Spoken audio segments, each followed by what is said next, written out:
Alrighty, we got a lot of news today. The biggest thing for me is probably this surprise gun control bill that got dropped on the desk of senators late yesterday. That I guess they've already voted on it. It's through the Senate, so it's going to have to probably go back to the House now. And not only did John Cornyn, the disgraced Texas senior senator, who was humiliated at his own party's state convention over the weekend. Not only did he still vote for it, they got more than just the 10 Republicans who were part of these so-called negotiations. They got another 4 in addition to that. So there were 14 Republicans in total, including old Mitch McConnell, who voted for this gun control bill. And every single one of them, save for Susan Collins, Tom Tillis, and Richard Burr, were from deep red states, essentially. North Carolina appears to be, has been a even more of a 50-50 swing state than Florida. But even North Carolina kind of seems like it's skewing in a more Republican direction if you look at party registration, so it might be moving in the direction of Florida. But I believe both those guys, Burr and Tillis, either they were just reelected or they don't plan on running for reelection. So real shady crap there, obviously. Even their voters. And they're the most competitive state represented by any of these 14 senators. Even North Carolina, this sort of a thing is not popular. Susan Collins is the only one I can forgive, because Susan Collins is from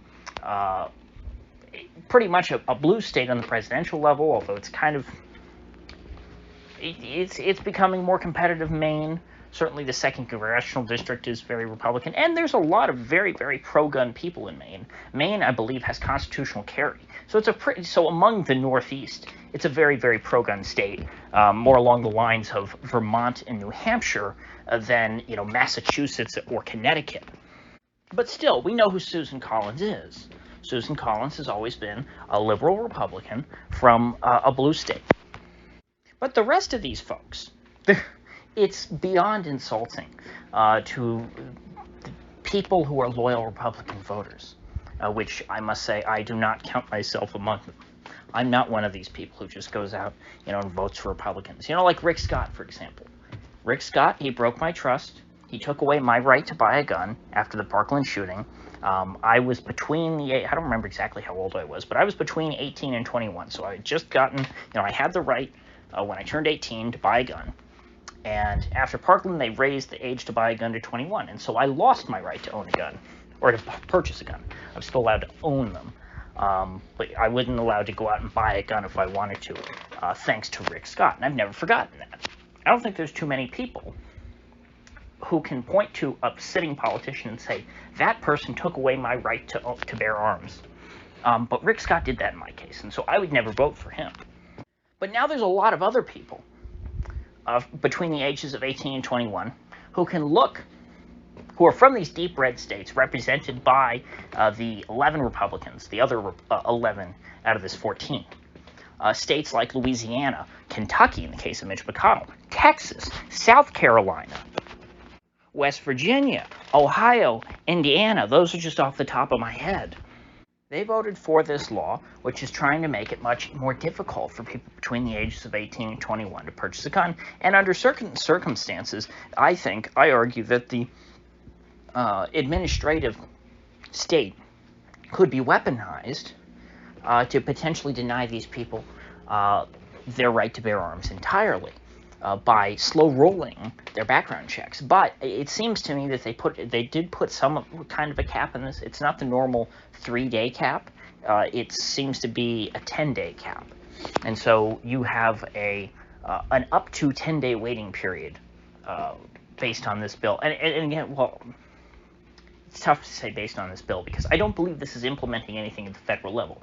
What they're trying to do is they are trying to incentivize individual states to make these the standards. Kind of like when Jimmy Carter, in order, I think, to save on gas, lowered the speed limits from 75 miles an hour to 55 miles an hour. Now, the federal government does not set speed limits. States do. But what Jimmy Carter did was he, twisted their arms and used all of the money that flows through the federal government and then back to the states in order to compel state governments to lower the speed limit. And so I believe the federal government plans on doing the same thing in this case in order to incentivize making it difficult to buy a gun between 18 and 21. And, of course, red flag laws, which is something that we already have here in Florida, thanks to Rick Scott and the Republican legislature post-Parkland. And honestly, that is one of the many reasons why in the year 2022, I, as a young man, am not very keen about going out and dating, because all I would need to lose my right to bear arms is I would need to shack up with some Amber Heard wannabe, a psychopath, who then just calls up the local police department and says, "Hey, my boyfriend is abusive." Click. And then I would have cops breaking down my door, taking all my guns, and then I would have to hire a lawyer and sue in order to get my property back. It would basically be civil asset forfeiture. And that's in addition to all the other Me Too crap that we got to deal with these days. That's in addition to, having my life destroyed by an Amber Heard type of person. Any guy who is unmarried, potentially runs that risk. And so dating can literally cost you, well, I don't want to say everything, although, since these are no-knock raids, these red flag raids, it can cost you everything, because if the cops break down your door, and, you're not expecting that, because, you're not committing any kind of crimes, you have no reason to think that the police would be breaking down your door, you think, oh, there's a burglar, you grab your gun, and then they go, hi, he's got a gun, and then they shoot you, which has happened. That's happened in red flag raids. That's kind of what you would expect to happen. They're going in to try and disarm an armed person by force who has done nothing wrong. This is just Orwellian pre-crime. It's the three precogs.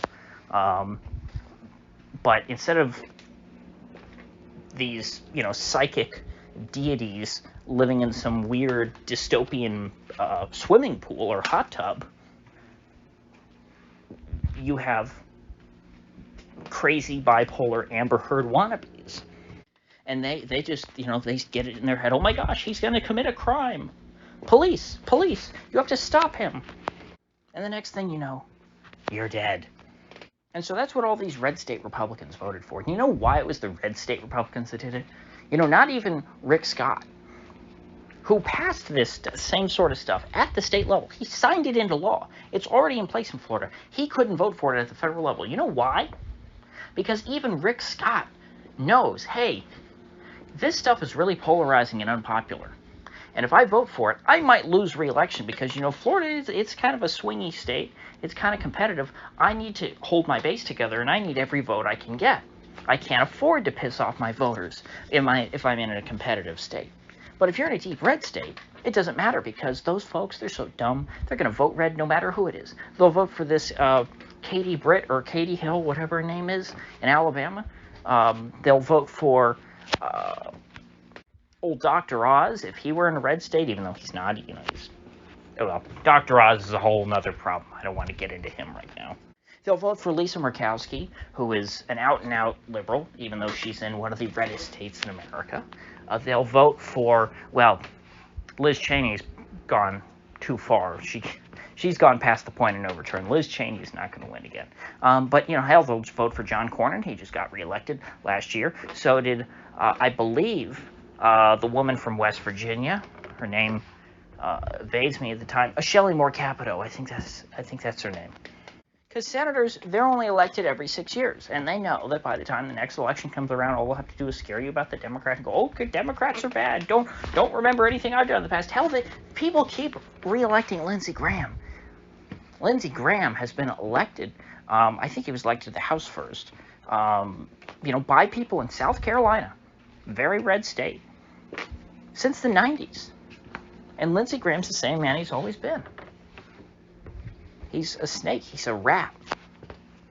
He's a mouse in Sean Hannity's pocket.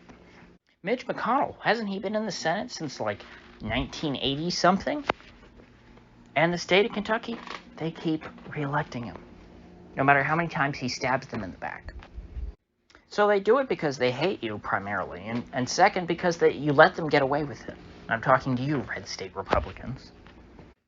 Because you vote for these people in the primary, or you don't vote in the primary at all, and then, you vote for them in the general election. And they know they'll always be there, so they don't care. Once they're in office, they can be whoever they want.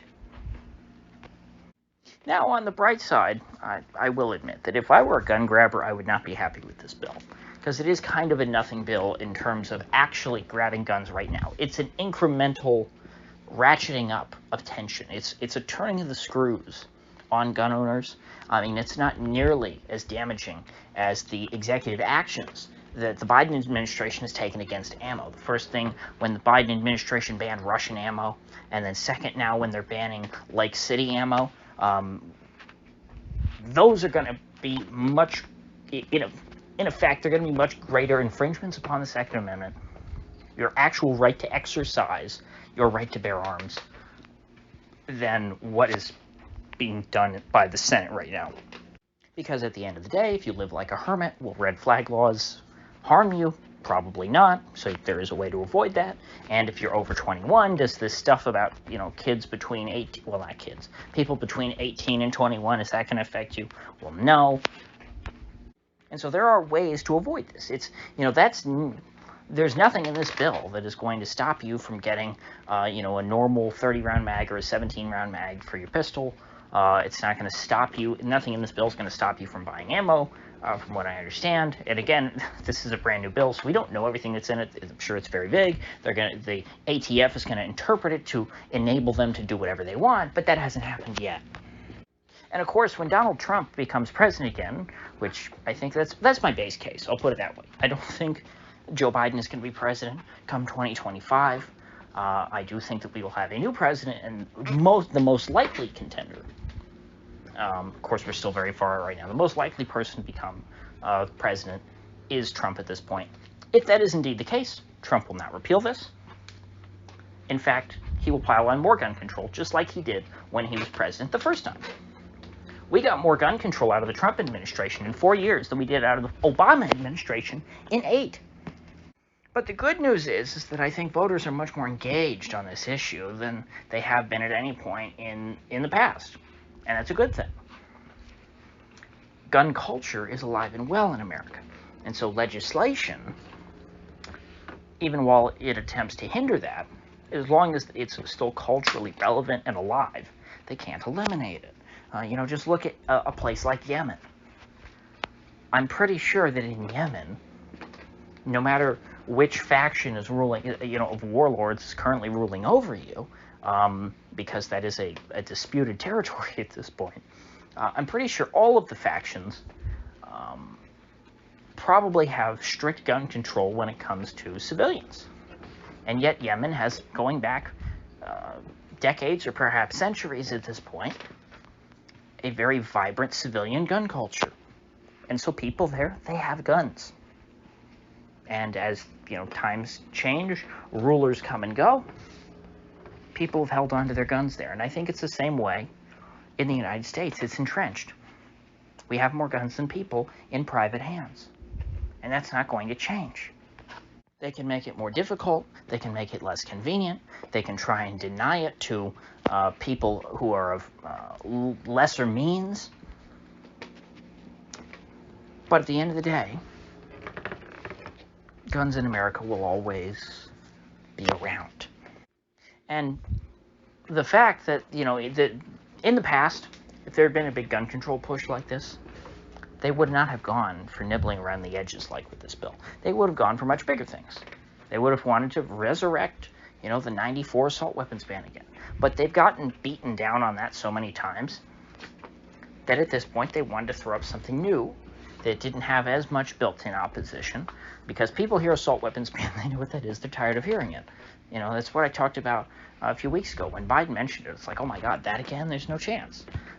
This was more of a blank slate for these politicians, and they felt like they could get away with signing on to it, especially since, it's got a lot of stuff in there. It's technical jargon, and it doesn't really, it's hard to explain directly why this is so bad. It's not as clear-cut as we're coming to take your guns, like most gun control laws.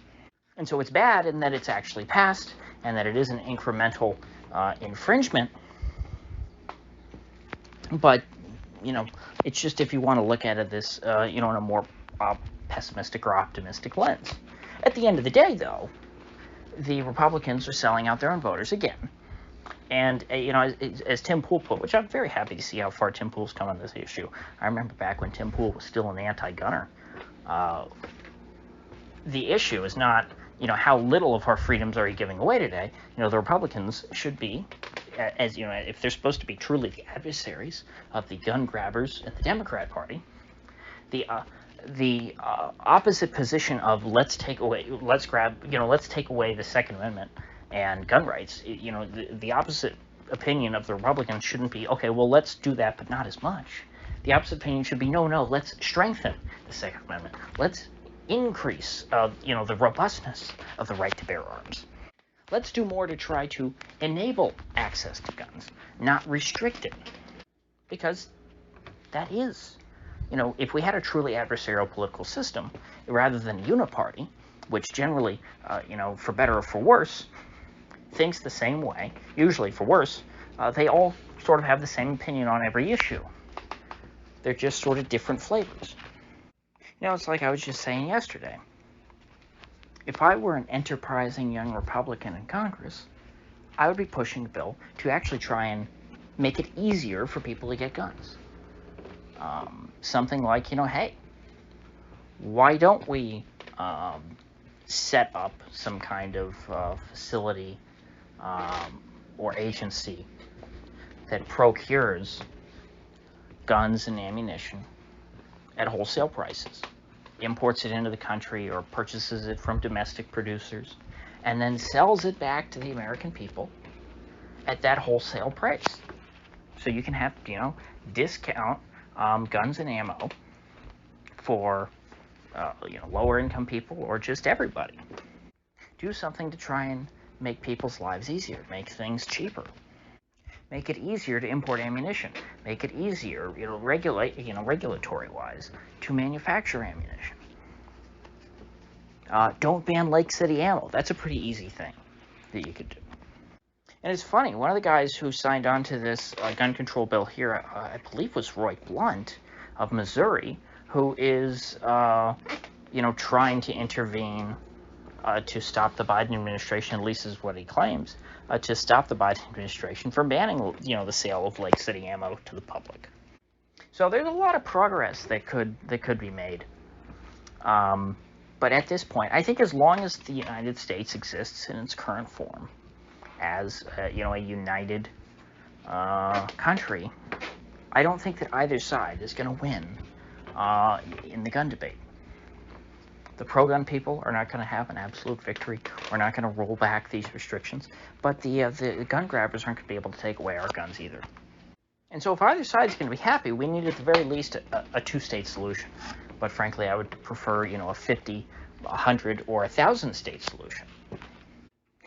And until then, we're going to have to just leave it up to sleazy aristocrats from states that, most of us, have never even visited, to, decide what our rights are and what they aren't. I've never been to Iowa. I've never supported this Joni Ernst woman. I have no intention of ever voting for her. And even if I did, the gall of, this woman, for example, but it applies to all these people, to think that, they have the right to tell me what my rights are. I mean, what are we, Untermensch? In their eyes, I think we are.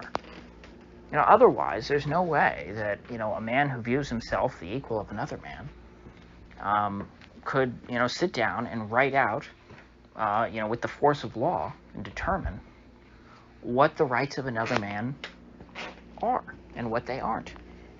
If you ever meet a politician, especially one of these sorts of people, and they try to give you some crap or some stump speech, about how old, that they work for the people, you slap them right in the face, figuratively, in Minecraft, because, it would be assault or battery, actually, if you really did that.